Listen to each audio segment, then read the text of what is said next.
Isang tanong naman po ang tipong subscriber ang tipong sasagutin. Pwede ba daw ibang barako ang gamiting pang follow up sa pagbulog ng mga lagang inahing baboy kinabukasan pagkatapos sa bulugan ng ibang barako kahapon? Kapag tayo po ay napapabulog sa mga inahing baboy po mga kaibigan at saka yung ating gamit po ay barako, dapat talaga yung ating mga inahing baboy po ay landing-landi o standing heat po sila. Nang sa ganon, kapag sila po ay landing-landi o standing heat, sila po ay hindi aayaw kapag kinastahan ng barako. Sila po ay hindi magagalit kapag kinastahan ng barako. Yung iba kasi po, napakasta ng barako, marami pong sugat yung kanyang likuran kasi sila po ay pumapalag sa mga barako mga kaibigan. Kasi po, nang pinakastahan, hindi po sila standing heat. Sa tanong po ting subscriber kung pwede bang ibang barako ang gamiting pang follow up bulog doon sa inahing baboy na binarakuhan ng ibang barako. Para sa akin mga kaibigan, huwag po kayo mag-change ng ibang barako.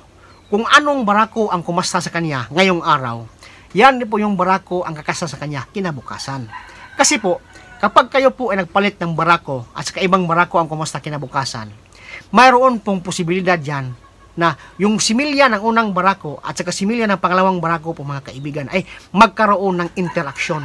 Kasi magkaiba po sila ng DNA. Kasi magkaiba po sila ng genes po mga kaibigan. Kaya dapat pong gawin, magkapareho lang ng barakong gamitin sa unang bulog at saka sa follow up po mga kaibigan.